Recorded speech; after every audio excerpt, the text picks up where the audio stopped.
have never cheated. I did not cheat in the games that he is clearly. The guy who said that he proves it's cheating, like, I want to know which GM said that. Don't play victim, please, and don't play this Hikaru Nakamura game. What did I ever do? What did I do to you? Other than treat you with respect? Again, you're manipulating and lying. Anything can be on this wall theoretically, yeah. Danya is looking at this wall permanently when playing game. Are you like, this makes me furious. This is unacceptable. When tension hits the chess world, it's not always because of a blunder or a bold move. Sometimes it's what happens after the pieces stop moving, when pride, trust, and reputation get tangled up. And that's exactly what happened between Grandmaster Daniel Naroditsky, known to millions online as Danya, and former world champion Vladimir Kramnik, one of the most respected names in modern chess. What began as a few raised eyebrows turned into one of the most uncomfortable public showdowns the game has seen in years. Kramnik, known for his deep calculations and old-school discipline, started implying that something about Danya's online play didn't feel right. I saw something, yeah, then I started to ask players, different players. I asked 5 players. Not a single one told me that bishop c8 would even cross his mind in this position, especially in 3-4 seconds, because you see how much time. Bishop somehow. No, I guess I don't. Bishop c8 is very interesting. Yeah, 5-7 seconds. Yeah, he says bishop c8 is very interesting. I mean, what's the point of the move? And I asked a person, I gave him this position, few seconds. He's a strong grandmaster, and asked him, what would you play? So you see the answer, h6. I'm asking anything else? Not really. I would play h6 almost immediately. I'm saying that, by the way, on top of that, he's also like very strange. He's looking up. I tell here, and the answer. I mean, I didn't make it up. For me, this bishop c8 is enough. I don't need any more proof. And the amount of people who are like fully buying the bishop c8 thing, I thought it was a joke. I thought it was a spoof at first when it was. So that's why I didn't take it seriously. I've been aware of it for like 4 months. I thought it was a joke. But that Jan retweets it and at Modern Super GM, this is, you know, Salem witch trials level, you know, delusional. The guy who said that he proves it's cheating, I want to know who it is. Like, I want to know which GM said that. Now, I think a lot of them were under. I feel like a lot of them were under the impression that I played bishop c8. I'm positive of that. I did not play it. I played the move that they all said, which was h6. I mentioned it. So let's be totally clear on what this charge is. The charge is I mentioned as a candidate move in a quiet position 2 years ago on a stream. It played the most natural move, and that proves that is the smoking gun. That I committed the crime of thought crime, literally thought crime 2 years ago in one position. A move that happened for a completely unrelated reason to be the number 2 move of Leela, which I have never downloaded in my life. Are you like? This makes me furious. This is unacceptable. I literally explain my logic too. I said first thing I noticed is after e3, his bishop looked like it could get trapped, so I needed to control the e5 square. That's what I noticed in 2 seconds. How do you control the e5 square? There's a rook on e8. There's a bishop blocking it. I thought about moving it back. It's the most natural square. I could find a million examples of this, probably in his games too. But the amount of people buying the bishop c8 argument, like, is just, it's scary. It's terrifying, actually, that any GM believes this. Any GM on the planet is buying the bishop c8 thing is absolutely terrifying. That Nepo is buying it is terrifying. And because it shows you that even in a game where literally skill is above everything, you can insert a twisted delusion and people will actually like buy it. And all of this is delivered with so much contempt for everything I say. Every time I open my mouth, it's what I say is not acceptable. It's too complicated, or it's too simple, or there's not enough lines. What did I ever do? What did I do to you? Other than treat you with respect, as I still do. You know, as I still do, and try to like depersonalize it, even though it's hard. Ooh. I mean, come on, dude. His main focus? A single move, bishop c8. To most people, it looked like an ordinary, flexible repositioning. But to Kramnik, it was too sharp, too clean. The kind of move a machine would find in seconds, not a human under time pressure. So he went digging. Kramnik asked other top players what they would have played in that exact moment. None of them mentioned bishop c8. That to him was evidence. He thought he had spotted something unnatural, something suspicious, but to Naroditsky, it was nonsense. He couldn't believe the idea was being taken seriously. When he finally spoke up, you could hear the frustration in his tone, calm but cutting. He didn't go defensive or silent. He confronted it head-on, saying, "I've never cheated, not once." Then he explained exactly what happened. In that moment, he considered bishop c8 for a second, then played h6, the same move nearly every grandmaster said they choose. The whole argument was over a thought, not an actual move. Yet somehow, that thought became the center of a global debate. And that's the dangerous part about today's chess scene. One tweet, one screenshot, one rumor, and suddenly a player's entire career is under fire. Naroditsky called the situation a modern-day witch hunt, and honestly, he had a point. He wasn't just frustrated that someone doubted him, he was shocked that people believed it so fast. Even respected grandmasters began echoing the suspicion, and that hit deeper than any insult could. Meanwhile, Kramnik stood firm. He kept saying he wasn't accusing anyone, just asking questions. But every question seemed to sound more like a verdict. Why did Daniel look up during the game? Why did he blink? Why was his commentary so precise? At that point, it wasn't about logic, it was about tone. Naroditsky responded with patience that honestly deserves credit. He broke it all down. Where his monitor sat, where his webcam was, what was behind him. Just a wall, a lamp, and some wires. No secret screen, no hidden setup. Just a normal workspace. He wasn't proving innocence, he was proving humanity. Because that's what this whole conflict came down to. It wasn't about who played what move. It was about how easily people forget that there's a person behind the username, behind the stream, behind the Grandmaster title. Naroditsky could have stayed quiet, could have ignored it all, and waited for the noise to fade. But instead, he chose transparency, a kind of honesty that feels rare online. He didn't just defend himself, he exposed how unfair public judgment can be when the internet decides someone must be guilty. In chess, precision is everything. Every move matters. But in real life, sometimes the most dangerous moves are the ones made without thinking. A tweet, a rumor, a snap judgment. And once they're made, you can't take them back. I notice a kind of strange eyes behavior, yeah? Again, it can mean different things, but it's really weird, you will see.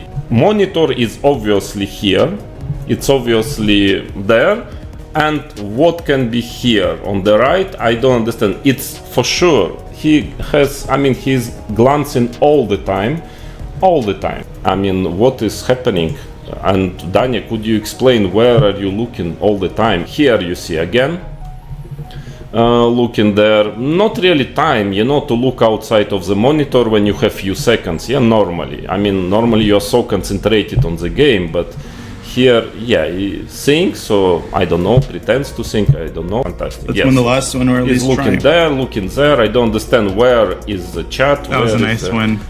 Yeah, it was a nice one. Yeah, now he starts to analyze the game, and it's pretty clear the tension. Yeah, Queen H4 is really beautiful. Yeah, it is. This is just a sexy move.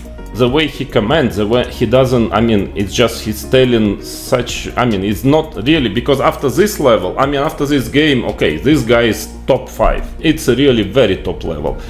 And then what he starts to tell when he commands, this is like, okay, this is not even really Grandmaster level. So again, I don't understand. I mean, it's like, this a little bit like this Jekyll and Hyde. Yeah, I mean, what is his level? As you guys know, I'm just getting right down to business. A lot of events in the chess world recently, the Shevchenko story, but also the trilogy by Kramnik, accompanied by many tweets, accompanied by endless hate and just vitriol in the comments, calling me all sorts of names, and now comments on my YouTube videos, calling me a cheater, 100% cheater.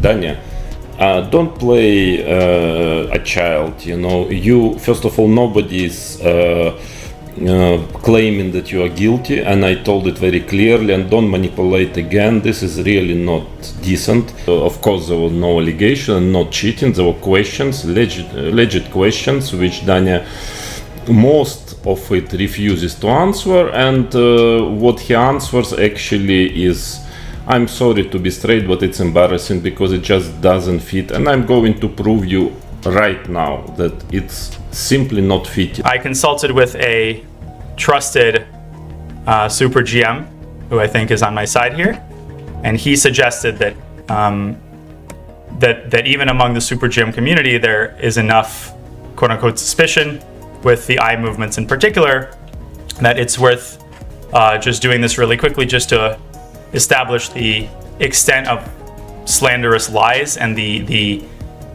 just the depths to which this has descended to. Daniel, I mean, this is the first. Who is lying here? What are the slanderous and what are the lies? Please, can you tell me where exactly did I lie? So, and if you cannot, and you cannot because I don't lie, I give facts and I ask questions, so please don't manipulate public so in such a cheap way. If I lied somewhere, please tell exactly where I lied, and there was no slander at all. It was legit questions, which you, most of which you don't address here, but that one which you address, I'm sorry, but I have many new questions. If there's a small step that I can take to expose the malice and foolishness, and most importantly, just like the mendacity and manipulation in everything that he's saying and doing as part of this sudden character assassination, when most importantly, let me establish once again, I have never cheated. I did not cheat in the games that he is clearly, not accusing me of cheating in, absolutely not. Again, you are manipulating and lying. Let me put it very straight, because there was no manipulation, there was no, there was nothing wrong in everything is what I'm saying is according to the fact. I will share a few things about what I would have been prepared to do if these suspicions had been phrased in a good faith manner. I'm not prepared to do these things anymore because clearly the party on the other side is not interested in actual dialogue or is not interested in me proving anything at all, but rather in just harassment. And maybe it's tied to like hatred for chess.com. I'm not going to speculate, but I'm not just going to like sit idly by if there's something easy I can do to disprove some of the worst allegations. You can see that here is OBS, which is open right now. This is on the monitor to my left. But normally when I was playing Title Tuesday, I would have this open right now, the chat open right now. This is the chat. Again, the font size might have been slightly different, but it's a monitor. And then to the right of the monitor is my actual laptop. Here's the chessboard, chess.com. I have nothing else open other than Spotify and settings. I'll close settings. That's it, as I never had anything open then. And yeah, the webcam sits on top of the laptop right here, where you can see that my laptop webcam is on. I'll turn it off, but that this is where the webcam sits. Behind me is just a wall. Yeah, it's just a wall. Anything can be on this wall theoretically, yeah. And it's very interesting with what intensity and interest Daniel is looking at this wall permanently when playing game. In front of me is this couch. That's a book on Ian Fleming. Don't worry, that's not Stockfish. There are some wires on the floor that weren't there previously. They're old wires from laptops and stuff like that. My monitor is there as well. To the right is a window. I sometimes look out that window. There are trees. Nobody can climb on top of it. And this store just has some chairs in it. I'd be happy to open and show it. And then to my right is the door to the outside world. Kramnik pointed out what he called strange eye behavior. He replayed clips of Naroditsky's streams, zooming in on moments when Danya looked slightly off screen. He asked, almost sarcastically, what could he be looking at on the right? The monitor's clearly in front of him. He kept repeating it. He's glancing all the time. What's happening? Why does he keep looking there? To Kramnik, that was suspicious. To everyone else, it was just reaching. He went further, saying Danya's moves and commentary didn't match, that his moves were top level, but his explanations were too simple for a player of his strength. Basically, he was implying Danya might be performing at a level too good to be real, and then talking like someone trying to sound human. And that's where things really took a turn. When Naroditsky finally responded, you could feel the frustration. He wasn't angry in a loud way, more like tired of being polite about something that had gone too far. He said flat out that the trilogy of posts, tweets, and streams Kramnik had been making had turned into full-on harassment. His name was being dragged in comment sections, his videos were getting flooded with hate, and people were calling him a 100% cheater. Then Kramnik pushed back again, saying, Daniel, don't play the victim. Nobody accused you of anything. I only asked questions. But that's the thing. When you have a massive platform, just asking questions can sound a lot like planting seeds of doubt, especially when you repeat it over and over with that same suspicious tone. Kramnik said Danya's explanations were embarrassing. He claimed the answers didn't fit. He even promised to prove that Danya's responses didn't make sense. That's not curiosity, that's a public cross-examination. So Danya decided to defend himself with total transparency. He went live and started breaking down everything. He showed his streaming setup, his monitors, his lighting, his laptop, even his Spotify window. He explained where each screen was, what chat he had open, what angle his webcam faced. He even described his room, the couch behind him, a book about Ian Fleming on the table, a lamp, some old laptop wires, a printer, a window. Just a normal room. He was so specific it almost felt like he was over-explaining, but that's the point. He wanted to show he had nothing to hide. And yet, even after that, Kramnik wouldn't let it go. He said, well, anything can be on that wall, theoretically. He analyzed Danya's eye movements again, saying it was interesting how he looks at that wall with such intensity. At that point, it felt less like analysis and more like obsession. Danya stayed calm. He said he'd even spoken with another top grandmaster about the whole mess, who agreed it was worth exposing how baseless these suspicions were. He made it clear he had never cheated, not once, not in any of the games being discussed. He wasn't just defending his reputation, he was standing up for the idea that accusations shouldn't be thrown around without proof. Because let's be real, once someone like Kramnik even hints at cheating, it sticks. Even if you prove your innocence, the doubt never fully disappears. In his final remarks, Danya said he had been willing to cooperate, to answer questions, to show evidence, to clear everything up. But he realized Kramnik wasn't interested in truth or fairness anymore. He said it plainly. This wasn't a dialogue. It was harassment disguised as curiosity. And maybe that's the saddest part of all. Two brilliant minds, two respected figures, now caught in a cycle of mistrust. One convinced he's being logical, the other forced to defend his integrity. In the end, Naroditsky summed it up best without even trying to. You can prove your moves, you can show your setup, you can explain your thought process, but you can't reason with someone who's already decided you're guilty. That's the real checkmate here.